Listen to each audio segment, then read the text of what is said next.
Halo semuanya, oke, jadi beberapa waktu yang lalu gue sudah sempat membuat video pembahasan mengenai salah satu kartun buatan studio Cartoon Network yang pada saat perilisannya kurang mendapatkan perhatian yang layak dari orang-orang.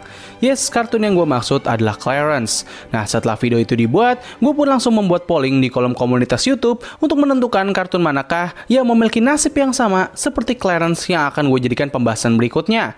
Dan hasil dari polling tersebut menunjukkan kartun Teen Titan Go lah yang akan dijadikan pembahasan pada video kali ini. Nah, jadi pada kesempatan kali ini, gue akan membahas mengenai kartun Teen Titan Go dan melihat apakah kartun ini layak dikatakan sebagai kartun terburuk yang pernah dibuat oleh studio Cartoon Network. Jadi tanpa menunggu lebih lama lagi, kita langsung masuk aja ke pembahasan dalam 3, 2, 1.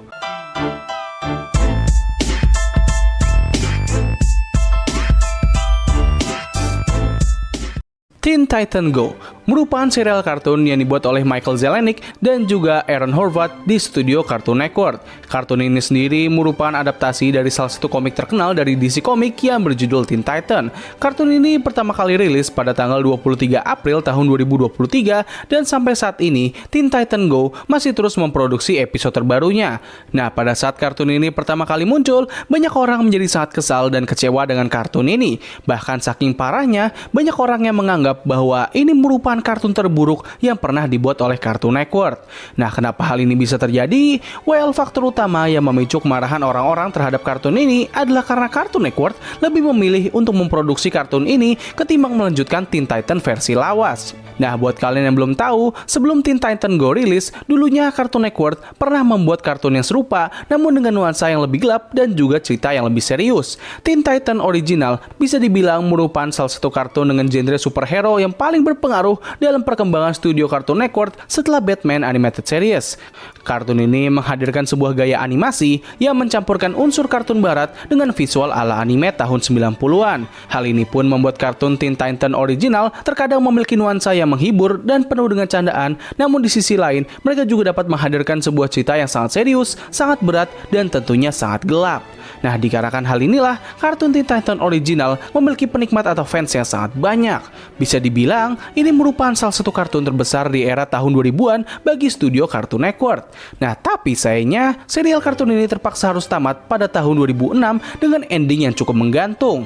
Hal ini pun membuat para fans menjadi sangat kecewa dan terus berharap bahwa Cartoon Network bisa mengembalikan serial kartun kesukaan mereka.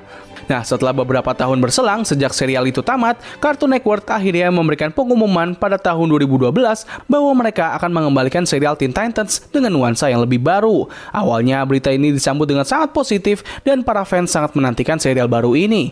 Tetapi ketika serial ini akhirnya rilis, seketika para fans menjadi sangat kecewa, sangat kesal dan sangat murka. Hal ini bisa terjadi karena serial terbaru ini yang memiliki judul Teen Titans Go ternyata bukanlah kelanjutan dari serial pendahulunya.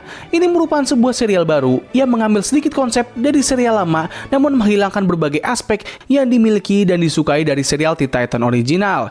Apabila Teen Titan dulunya memiliki target audiens berupa anak-anak muda, untuk serial ini mereka memiliki target audiens berupa anak-anak kecil, yang mana hal ini membuat kartun tersebut memiliki nuansa yang sangat cerah dan penuh dengan komedi. Selain itu, kartun ini hampir tidak memiliki unsur dramanya sama sekali. Kalaupun ada, biasanya mereka akan menghadirkan sebuah drama yang memiliki kualitas yang sangat dangkal. Desain karakter dari kartun ini juga telah mengalami perubahan yang sangat signifikan. Dari yang dulunya terinspirasi oleh anime, kini memiliki desain yang lebih kartunis. Nah, tapi dari semua hal yang baru saja gue sebutkan, dua hal yang menjadi alasan utama yang membuat kartun ini sangat dibenci adalah dari penggambaran karakter-karakter di dalamnya. Semua karakter utama dari serial Teen Titan Go kini memiliki kepribadian seperti anak-anak kecil. Hal ini pun membuat perilaku mereka menjadi sangat menyebalkan dan seringkali berbuat hal-hal yang bisa membuat kita kesal. Nggak cuma itu aja, penggambaran karakternya yang menyebalkan ini juga lah yang sekaligus merusak citra baik yang dimiliki oleh semua karakter di serial utama. Seperti contohnya adalah karakter Robin, di mana pada serial originalnya ia digambarkan sebagai sosok pemimpin yang bijaksana, namun di serial Teen Titan Go ia menjadi pemimpin yang sangat narsistik dan juga kekanak-kanakan. Nah, dengan semua hal yang baru saja gue sebutkan, harusnya kalian bisa memahami alasan kenapa banyak orang menjadi sangat kesal pada serial ini. Melihat dari semua alasan tersebut, rasanya opini yang menyebutkan bahwa Teen Titan Go merupakan serial terburuk yang pernah dibuat oleh Cartoon Network terasa seperti pernyataan yang tidak dilebih-lebihkan dan malah menjadi sangat valid. Nah, tapi setelah hampir 10 tahun sejak serial tersebut rilis, rasanya hype kebencian dari kartun ini kian hari mulai menurun.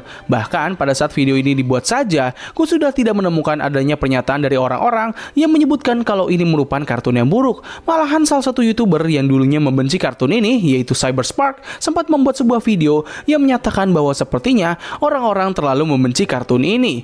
Nah, lalu apakah benar bahwa orang-orang pada saat itu termakan hype kebencian dari kartun ini? Dan apakah Teen Titan Go memang sebenarnya bukanlah kartun terburuk yang pernah dibuat oleh Cartoon Network? Nah, untuk menjawab pertanyaan tersebut, gue perlu melihat dari sudut pandang lain mengenai hal-hal yang dikomplain oleh orang-orang mengenai kartun ini. Nah, kalau kita membandingkan antara kartun Teen Titan original dan juga Teen Titan Go, rasanya ini bakal menjadi perbandingan yang kurang begitu valid. Karena ya pada dasarnya ini merupakan dua kartun yang sangat berbeda. Meskipun Teen Titan Go mengambil banyak sekali inspirasi dan juga konten yang berasal dari Teen Titan original, namun kalau kita melihat isi di dalamnya, kedua series ini jelas sangat berbeda. Mulai dari demografi penonton hingga isi dari kartun itu sendiri. Nah, meskipun sangat berbeda, namun satu hal yang cukup perlu diapresiasi adalah kedua series ini sama-sama mengetahui keinginan penonton mereka. Teen Titan original memiliki konten yang berfokus pada drama, yang mana jelas ini lebih disenangi oleh anak-anak muda yang mau menginjak remaja. Sedangkan untuk Teen Titan Go, mereka memiliki konten yang berpusat pada komedi, yang mana ini membuat kartun tersebut sangat cocok untuk penonton mereka yang merupakan anak-anak kecil. Nah, kalau misalnya ada orang yang mempermasalahkan kartun Teen Titan Go tidak sama seperti Teen Titan original, seharusnya pihak yang mungkin bisa disalahkan adalah dari Cartoon Network itu sendiri, yang seingat gua, mereka sempat menjanjikan bahwa mereka akan membawakan kembali serial Teen Titan original. Namun bukannya melanjutkan serial tersebut, mereka malah melakukan reboot dengan isi dan tampilan yang sangat berbeda. Kalau andaikan Cartoon Network bisa menghadirkan kembali Teen Titan original namun juga sekaligus membawakan Teen Titan Go, seharusnya hal tersebut tidak akan memicu kemarahan yang sangat besar sama seperti yang terjadi pada saat Teen Titan Go pertama kali rilis. Nah, untuk desain karakternya sendiri, gue pribadi sebenarnya gak ada masalah sih sama desain karakternya. Gue sangat suka dengan desain karakter yang digunakan oleh serial ini yang sangat cocok dengan unsur komedinya. Desain karakternya memang sangat terinspirasi dengan versi originalnya, hanya saja dibuat lebih kartunis, dan seperti yang seharusnya kalian semua tahu, gue ini merupakan orang yang sangat suka dengan desain karakter yang seperti ini. Untuk jokes atau humornya sendiri, pada awalnya kartun ini sangat mengandalkan humor yang random dan cetek, karena ya ini kartun sendiri kan emang diperuntukkan untuk anak-anak, dan anak-anak sendiri sangat suka dengan lelucon yang seperti itu. Cuman seiring berjalannya waktu, humor dari kartun ini seketika mulai berevolusi menjadi humor meta dan juga pop culture reference. Kalau dari gue pribadi, gue merasa bahwa jokes yang dimiliki oleh serial ini terkadang bisa ngena dengan gue, namun terkadang ada juga yang miss, bahkan sampai ke taraf yang cringe dan mengganggu. Salah satu jokes yang cukup mengena kepada gue adalah ketika mereka menyindir berbagai hal yang berkaitan dengan cerita dari komik DC. Seperti contohnya adalah ketika mereka menyindir mengenai semua aktor yang pernah memerankan karakter Joker, di mana dari semua aktor tersebut, Joker versi Jared Leto lah yang dianggap paling buruk. Jared Leto? You can't just put on some tattoos and some fake teeth and make me think that you some kind of crazy person. Untuk penggambaran karakternya sendiri, well, harus gue katakan bahwa ini merupakan aspek yang paling mengganggu. Karena sumpah, gue sendiri pun juga sama-sama hampir membenci semua karakter yang ada di dalam serial ini. Mereka semua digambarkan dengan sifat yang seringkali bisa membuat kita sangat kesal. Seperti contohnya karakter Robin, di mana ia memiliki sifat yang narsistik dan juga kekanak-kanakan. Starfire memiliki sifat yang polos namun lebih cenderung ke arah yang rada bego. Untuk Beast Boy dan Cyborg, kayaknya ini udah gak perlu dijelaskan lagi lah. Ini dua karakter emang pemicu dari semua hal yang menyebalkan di serial ini. Palingan ya satu-satunya karakter yang mendingan di serial ini adalah si Raven doang sih. Yang malah justru di serial ini entah kenapa karakternya lebih menarik gitu ketimbang versi originalnya. Gak cuma karakternya saja yang menyebalkan, namun ada juga beberapa episode yang memiliki plot cerita yang bisa membuat kita kesal. Seperti contohnya adalah episode Waffles, di mana episode tersebut menceritakan Beast Boy dan juga Cyborg yang memutuskan untuk menggunakan kata waffles dalam percakapan keseharian mereka. Hal ini benar-benar sangat menyebalkan banget. Apalagi ketika masuk ke klimaks cerita, di mana mereka semua tiba-tiba malah ikutan menggunakan kata waffles dalam menghadapi musuh mereka. Gak cuman itu aja, ada juga beberapa episode yang berhubungan dengan kisah cinta antara Robin dan juga Starfire yang pada serial ini dibuat sebagai full bercanda. Buat kalian penonton Teen Titan original, harusnya kalian semua tahu bahwa hubungan antara Robin dan Starfire merupakan salah satu cerita yang paling disukai oleh para penonton. Jadi ya wajar aja sih ketika serial Teen Titan Go membuat hubungan antara kedua karakter ini menjadi lelucon saja. Hal ini jelas membuat beberapa orang menjadi sangat marah kepada serial ini.